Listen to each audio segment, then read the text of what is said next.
Ma'am, I told you to leave. You're loitering. Stand up, now. This is a public park. I'm safe. That is not a crime. You fit the description. I'm giving you a lawful order. No, officer. You're profiling me and you're being recorded. Last warning. Get up or you're going in cuffs. Then do it, but this moment will end your career. The voice was sharp nasal and dripping with an unearned authority that shattered the peaceful afternoon silence. Dr. Eleanor Vance didn't look up immediately. At 72 years old, she had learned that patience was not just a virtue, but a tactical advantage. She kept her eyes fixed on the hardcover book in her lap, her fingers resting gently on the page she was reading. She was sitting on a wrought iron bench in the center of Heritage Square, a beautifully manicured public park in an upscale suburb of Savannah, Georgia. The sun was high and warm, filtering through the Spanish moss of the live oaks, casting dappled shadows on the pavement. Eleanor took a slow breath, savoring the scent of the blooming azaleas before she finally raised her head. Standing over her was Officer Kyle Braden. He looked young, painfully young to be holding so much power. He couldn't have been more than 28, with a high and tight haircut and sunglasses that hid his eyes but couldn't hide the sneer on his face. His hand rested casually yet threateningly on his belt, inches from his taser. "I believe you are mistaken, officer," Eleanor said, her voice a rich, calm contralto that had commanded rooms far more intimidating than a public park. "I am not loitering, I am reading, and the last I checked, reading in a public square on a Tuesday afternoon is not a violation of any city ordinance." Braden shifted his weight, clearly annoyed that she hadn't immediately scrambled to obey him. He was used to people, especially people who looked like Eleanor, jumping when he barked. He stepped closer, invading her personal space, his shadow falling over her book. "We've had complaints," Braden lied. His voice dropped an octave, trying to sound menacing. "Reports of a vagrant bothering passers-by. You fit the description. Elderly black female sitting around doing nothing. Now I'm not going to ask you again. Get your bags and get out of this district." Eleanor looked at the bags he was referring to. It was a single high-quality leather tote bag sitting next to her on the bench. Inside was a bottle of water, her reading glasses case, and a scarf. It was hardly the bindle of a drifter. She looked back at Braden, her expression unreadable. She wasn't scared. She wasn't trembling. She was analyzing him with the precision of a surgeon looking at a tumor. "Officer, I am a resident of this community," Eleanor stated firmly. "I pay the taxes that fund your salary and maintain this bench.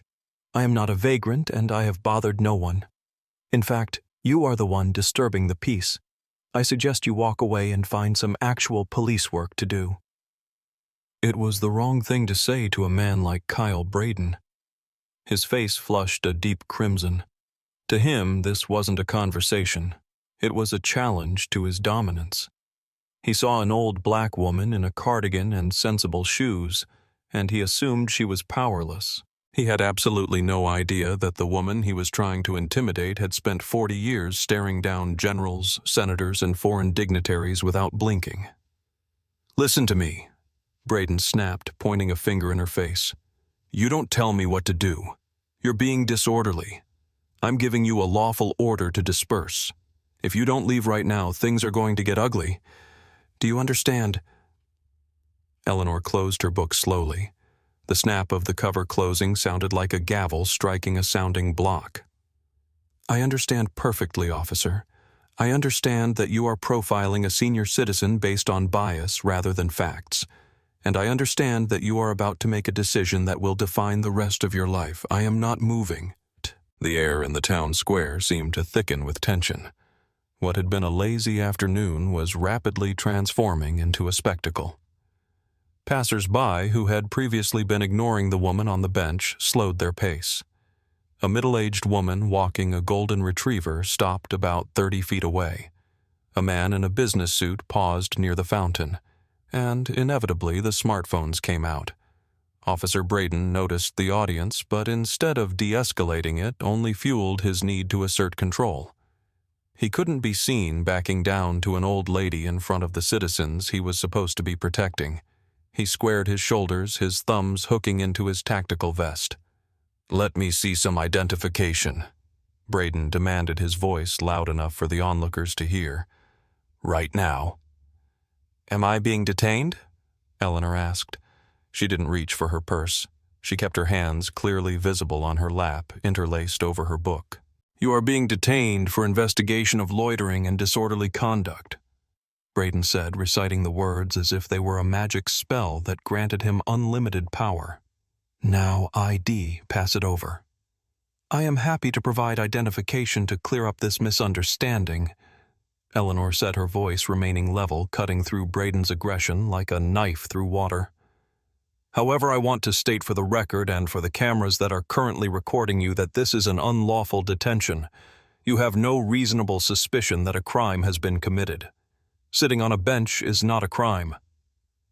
"Stop with the law school lecture and give me the ID," Braden shouted. Eleanor reached into her leather tote with deliberate slowness. She moved with the grace of someone who knew that sudden movements could be fatal when dealing with an agitated officer. She pulled out a slim, expensive wallet. But Braden didn't wait for her to open it. He was too impatient, too eager to prove he was in charge. "Stand up," he ordered. "Stand up and turn around." "I have my identification right here, officer," Eleanor said, holding the wallet out. "If you look at it, you will see that I live 3 streets over on Magnolia Drive. You will see that I belong here." Braden slapped the wallet out of her hand. The sound of the leather hitting the pavement was shocking. The wallet skidded across the brick walkway, coming to rest near the officer's boot. The crowd gasped audibly. The woman with the golden retriever covered her mouth. The man in the suit took a step forward, then hesitated. "I didn't ask for your wallet." Braden hissed, his face inches from hers. "I told you to stand up. You are failing to comply with a lawful order. You are resisting." "I am sitting," Eleanor said, her eyes locking onto his behind his sunglasses. "I am 72 years old.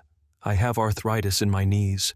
I am offering you proof of my residence. You are choosing to ignore it because it doesn't fit the narrative you've created in your head. You want me to be a vagrant so you can bully me. But I am not." "That's it," Braden growled. He reached for his radio. "Dispatch. I have a non-compliant subject at Heritage Square, refusing lawful orders, requesting backup." He looked back at Eleanor with a smirk of triumph. "You wanted to play games. Now you're going to jail. Last chance. Get on the ground." "I will not get on the ground," Eleanor said, her dignity radiating off her like heat from the pavement. "I am wearing a dress, officer. I will not degrade myself because you have an ego problem. If you are going to arrest me for sitting in a park, then you proceed. But know this, you are violating my Fourth Amendment rights, and there will be a reckoning." Braden's hand went to his belt. He pulled out his handcuffs. The metal glinted in the sunlight. "Turn around. Hands behind your back. You're under arrest." The metallic ratchet of the handcuffs tightening around Dr. Eleanor Vance's wrists was a sound that seemed to echo across the entire square. It was a jarring, unnatural noise against the backdrop of rustling leaves and distant traffic. Eleanor stood slowly, wincing slightly as her stiff knees protested, but she made no sound of complaint. She turned her back to Officer Braden, allowing him to pull her arms behind her. Braden wasn't gentle. He wrenched her arms up higher than necessary, a technique used to inflict pain and force submission. Eleanor didn't flinch. She kept her chin high, staring straight ahead at the statue of the town's founder in the center of the fountain. "You're hurting her." A woman's voice rang out from the crowd. "She's an old lady. What is wrong with you?" "Back up!" Braden yelled over his shoulder, sweat now beading on his forehead. "Everyone stay back. This involves an active investigation." He pushed Eleanor forward, his hand heavy on her shoulder. She stumbled slightly but caught her balance. The crowd was growing. There were at least 15 people now, most of them holding phones up, recording every second of the interaction. Braden felt a flicker of doubt, a tiny prick of fear in the back of his mind, but he crushed it down. He was the law. She was the criminal. That was how the world worked. "You are making a grave error, young man," Eleanor said quietly. Her voice wasn't loud, but it was terrifyingly calm. I am not resisting. I am not fighting you.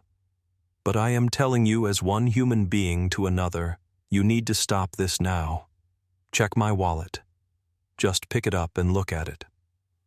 I don't care who you are, Braden sneered, leaning close to her ear as he marched her toward his patrol cruiser parked at the curb. You could be the Queen of England for all I care. In this town, you do what you're told. You wanted to be smart. Now you can be smart in a holding cell. He didn't pick up her wallet. He didn't pick up her book. He left her belongings scattered on the ground like trash. A bystander, the man in the suit, quickly stepped in and scooped them up as Braden dragged Eleanor away. I've got her things, the man called out. I'm recording this. I'm following you to the station. Braden ignored him. He opened the back door of the cruiser and shoved Eleanor inside. The back seat of a police car is not designed for comfort. It is a hard plastic cage designed to humiliate. Eleanor maneuvered herself onto the seat, her wrists aching, her shoulders burning from the awkward angle. The door slammed shut, sealing her in the stifling heat before Braden started the engine and cranked the AC. Through the plexiglass divider, Eleanor watched Braden get into the driver's seat. He was breathing hard, the adrenaline of the confrontation still pumping through his veins. He looked in the rearview mirror and their eyes met. You're going to regret this day, Eleanor said. It wasn't a threat. It was a statement of fact delivered with the certainty of a weather forecast predicting a hurricane. Shut up, Braden muttered, putting the car in gear. You're in big trouble, lady. Disorderly conduct, resisting arrest, failure to identify. You're looking at a bad weekend. He pulled out into traffic lights, flashing unnecessarily. He felt powerful. He had cleaned up the park. He had shown the community that he was proactive. He had absolutely no idea that the vagrant in his back seat was Dr. Eleanor Vance, a woman who had retired 3 years ago as a major general in the United States Army, a woman who had overseen logistics for entire war zones and who currently served as a senior civilian advisor to the Pentagon on ethics and protocol. He didn't know that the mayor was hosting a dinner in her honor that very evening. Officer Braden drove toward the precinct, convinced he had done his job. He was driving straight into a buzzsaw, and he didn't even see the teeth. The ride to the precinct took 15 minutes. It was 15 minutes of silence. Eleanor sat perfectly still in the back, utilizing breathing techniques she had learned decades ago to manage stress in high-pressure environments. She wasn't focusing on the pain in her wrists or the indignity of the situation. She was memorizing details: the time on the dashboard clock, the speed he was driving, the fact that he was texting on his personal phone while operating the vehicle. Every detail was filed away in her steel-trap mind. When they arrived at the station, Braden hauled her out of the car. He marched her through the back entrance, past the secured garage, and into the processing area. The station was busy with the midday shift change. Officers were swapping gear, drinking coffee, and chatting. The chatter died down as they saw Braden dragging a well-dressed, elderly black woman in handcuffs. "What do you have there, Braden?" The question came from the intake desk. Sergeant Thomas Miller was a 55-year-old veteran of the force. He had thick gray hair, a weary face, and eyes that had seen everything. He was the kind of cop who de-escalated fights with a look, not a gun. He looked at Eleanor, then at Braden, and his eyebrows knit together in confusion. "Disorderly conduct, loitering, resisting," Braden announced proudly, steering Eleanor toward the bench where suspects were searched. Found her causing a scene in Heritage Square, refused to ID, tried to incite a crowd. Miller looked at Eleanor. He saw the quality of her clothes. He saw the way she held herself erect, defiant, dignified. He saw the handcuffs digging into her thin wrists. "Take those cuffs off her," Miller said quietly. "Sarge, she's non-compliant," Braden argued. "She needs to be processed." "I said take them off, Kyle." Miller's voice had an edge to it now. "She's 70 years old. She's not going to karate chop us. Uncuff her. Now. Braden huffed, rolling his eyes, but he obeyed. He unlocked the cuffs. Eleanor brought her hands forward, rubbing her wrists where red welts were already forming. She didn't say a word. She simply looked at Sergeant Miller and nodded once in thanks. "Ma'am, I need to inventory your personal effects." Miller said, his tone respectful. "Do you have ID on you?" "The officer left my purse in the park," Eleanor said calmly.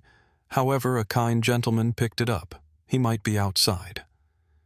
Just then, another officer walked in from the lobby entrance carrying the leather tote bag. "Sarge, some guy outside dropped this off. Said it belongs to the lady Braden just brought in. Said he has video of the arrest and wants to file a complaint." Miller took the bag. "Thank you." He set it on the counter. "Ma'am, may I?" "Please," Eleanor said. Miller opened the bag. He pulled out the hardcover book, a biography of Thurgood Marshall. He pulled out the reading glasses. Then he found the wallet. He opened it to find her driver's license. Eleanor Vance, Miller read. The name sounded familiar, but he couldn't place it. He flipped the flap of the wallet to check for other ID. His breath hitched in his throat. Behind a clear plastic window was a Department of Defense identification card. It wasn't a standard dependent ID. It was a blue retiree card with the rank clearly printed Major General. Behind that was another card, a white access badge for the Pentagon with Level 5 security clearance, printed in bold red letters. Miller stared at the cards. His blood ran cold. He looked up at Eleanor, his eyes wide. Then he looked at Braden, who was leaning against the wall looking bored and scrolling through his phone. "Braden," Miller whispered. It was a harsh, strangled whisper. "Yeah, Sarge." "Come here," Miller commanded. He turned the wallet so Braden could see it. "Look at this." Braden leaned in, squinting. "So, military ID, probably her husband's." "It has her face on it, you idiot," Miller hissed. "It says Major General. Do you know what a Major General is? That's 2 stars. She outranks the Chief of Police. She outranks everyone in this building. She probably knows the President." Braden blinked. He looked at the card, then at Eleanor. For the first time, the arrogance cracked. I didn't know. She didn't tell me." "I tried to tell you," Eleanor interjected smoothly. "You told me to shut up." Miller closed the wallet carefully, treating it like a holy relic. He looked at Eleanor with an expression of pure horror. "General Vance, ma'am, I'm so sorry. There has been a terrible mistake." "There certainly has, Sergeant," Eleanor said. "I would like to speak to your chief, now." Chief of Police Robert Sterling was in the middle of eating a turkey sandwich when his office door burst open. He was about to yell at whoever had interrupted his lunch, but the look on Sergeant Miller's face stopped him cold. Miller looked like he had seen a ghost. "Chief, you need to come out to processing immediately," Miller said, his voice shaking. "What is it? Did someone die?" Sterling wiped crumbs from his mouth. "Not yet," Miller said ominously. "But Officer Braden just arrested Eleanor Vance." Sterling froze. The name hung in the air. "Eleanor Vance, the keynote speaker for the mayor's charity gala tonight, the retired general." "The same," Miller confirmed. "Braden brought her in for loitering. She was reading a book in the square. She's in the holding area. She's calm, Chief, but it's the kind of calm that comes before a nuclear explosion." "Oh, sweet Jesus," Sterling muttered. He threw his sandwich into the trash and grabbed his hat, though he didn't put it on. He practically ran out of his office down the hallway and into the processing room.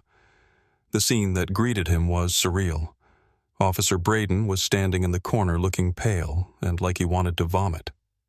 Eleanor Vance was sitting on a metal chair, her posture perfect, rubbing her wrist. She looked like a queen holding court in a dungeon.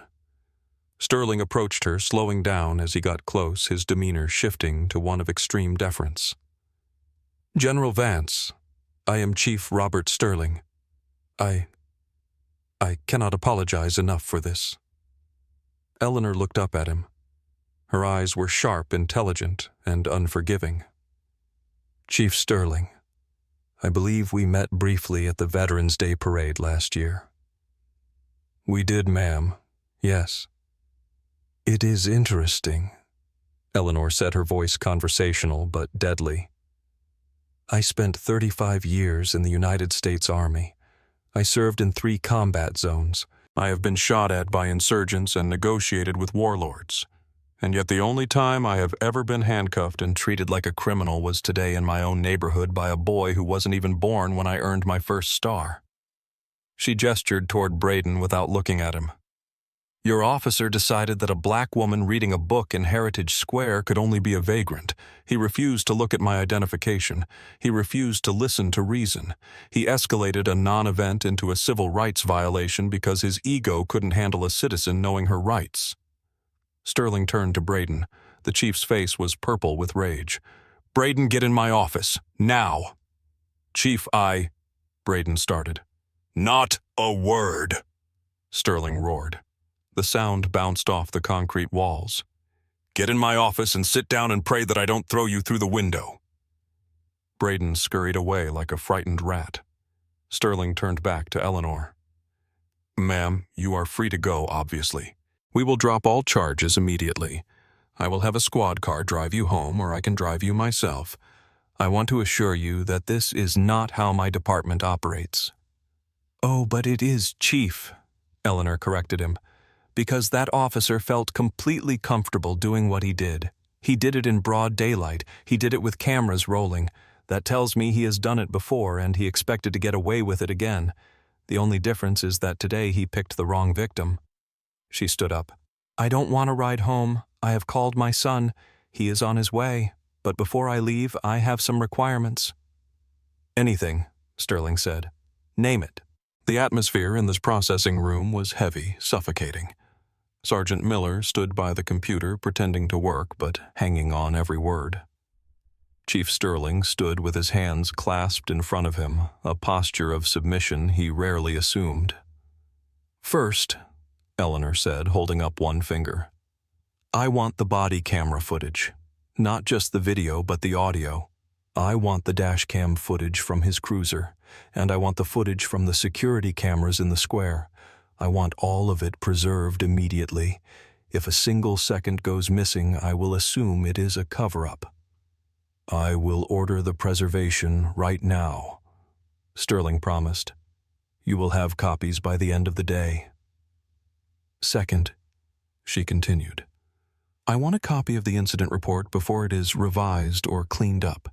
I want to see exactly what Officer Braden wrote to justify dragging a 72-year-old woman out of a public park." "You'll have it," Sterling nodded. "And third," Eleanor stepped closer to the chief, "I am going to the hospital to have these wrists documented. Then I am going to meet with my attorney. I will be filing a federal lawsuit under Title 42, Section 1983 for deprivation of civil rights. I am not doing this for the money, Chief. I am doing it because if he did this to me, a major general with resources, I can only imagine what he has done to the teenagers and the working-class people of this town who don't have the power to fight back." Sterling swallowed hard. He knew she was right. He knew Braden had complaints in his file, complaints about rudeness, about aggression that had been dismissed as proactive policing. Now those dismissed complaints were going to look like a pattern of condoned misconduct. "I understand, General," Sterling said. "I can't stop you, and I won't try. You have every right." "I know I do," Eleanor said. The doors to the lobby opened, and a tall man in his 40s rushed in. It was Eleanor's son David, a successful architect. He looked frantic. "Mom." He ran to her, checking her over. "Are you okay?" "They said you were arrested for what?" "For reading while Black David," Eleanor said dryly. She took her bag from the counter. She turned back to Chief Sterling. "You have a problem in your department, Chief. Officer Braden is a symptom, but the culture that allowed him to think he was a king is the disease." You have a very short window to fix it before I expose it to the world." She didn't wait for a response. She took her son's arm. "Let's go, David. I need to get changed. I have a dinner with the mayor tonight, and I refuse to let this ruin my evening." As she walked out of the station, head held high back straight, she looked every inch the general she was. Behind her, Chief Sterling watched her go, then turned slowly toward his office where Officer Braden was waiting. The chief took a deep breath. It was going to be a long, terrible afternoon for Kyle Braden. The fallout was not gradual. It was immediate and explosive. By the time Eleanor Vance arrived at the mayor's gala that evening, wearing a stunning evening gown that covered the bruises on her wrists, the video of her arrest had already been uploaded to social media by the man in the suit. The caption was simple: "Savannah police arrest 72-year-old retired general for reading a book." Within 3 hours, it had 2 million views. The video was damning. It showed Eleanor's calm demeanor contrasted with Braden's escalating aggression. It showed the moment he slapped her wallet away. It showed him wrenching the arms of an elderly woman. The audio was crisp. "I don't care who you are," Braden had said. The internet detectives went to work. By the next morning, Officer Kyle Braden's name was trending nationwide. But it wasn't just online outrage. The mayor, furious that his guest of honor had been humiliated by his own police force, demanded answers. Chief Sterling didn't try to defend the indefensible. He announced an immediate internal investigation. But Eleanor didn't wait for the police to investigate themselves. Her lawyer filed the federal lawsuit 3 days later.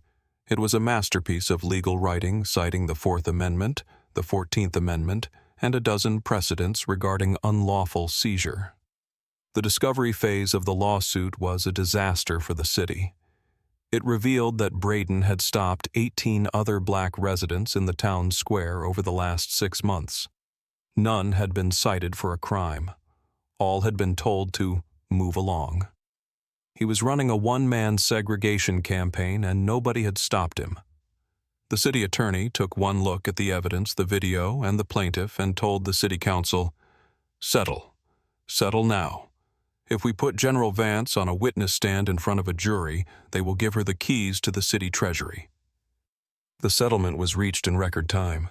The city agreed to pay $850,000 in damages. But the money was the least of their problems. The Department of Justice announced they were opening a pattern or practice investigation into the department to see if Braden's behavior was systemic. As for Officer Braden, his union rep took a look at the video and the file and shook his head. "I can't save you, kid. You arrested a general. You slapped her wallet. You're done." Braden was fired for cause excessive force conduct unbecoming and violation of civil rights. He tried to appeal, claiming he was following training, but the chief testified against him. Braden's law enforcement certification was revoked. At 28 years old, his career as a police officer was over forever. 6 months after the incident, Heritage Square was peaceful. The azaleas were blooming again. Dr. Eleanor Vance sat on the same bench where she had been arrested. She was reading a book. But this time, no one bothered her. In fact, a passing patrol car slowed down, and the officer inside gave her a respectful wave before driving on. The settlement money had hit her bank account weeks ago. She hadn't kept a dime. She had used the entire $850,000 to establish the Vance Legal Defense Fund for Veterans, a nonprofit dedicated to providing free legal counsel to veterans of color who faced police misconduct. Kyle Braden had left town. Rumor had it he moved to another state working construction, unable to find a job in security because a simple Google search of his name brought up the video of him abusing an elderly woman. He had become a cautionary tale in police academies across the country. Instructors played the video to cadets as a lesson on what not to do. Eleanor closed her book. She looked at the spot where her wallet had been slapped to the ground. She didn't feel anger anymore. She felt a quiet, somber resolve. She had won, yes, But she knew that for every Eleanor Vance with a rank and a pension, there were thousands of others who were just suspects. People who were bullied, cuffed, and silenced because they didn't have the power to fight back. She stood up, picking up her tote bag. She walked slowly out of the square, the sun warming her face. She had stood her ground not just for herself, but for the right of anyone, regardless of age or skin color, to exist in a public space without fear. The system had worked this time, but only because she had forced it to. And that was a lesson she would never stop teaching. Conclusion. This story isn't just about a bad cop or a lawsuit. It's about dignity. It's about the respect we owe to our elders and the terrifying speed at which bias can strip a person of their rights. Eleanor Vance had the strength and the status to fight back, but ask yourself what would have happened if she had been a housekeeper instead of a general. Would the chief have apologized? Would the video have gone viral? Justice shouldn't depend on who you are or who you know. It should be the default. I want to hear from you in the comments. Have you ever seen someone judged or mistreated just because they didn't look like they belonged? How would you have reacted if you were a bystander in that park? If this story moved you, please hit that like button and subscribe. We share these stories not just to entertain, but to remind us all that standing up for what's right, even when you're sitting on a park bench, can change the world.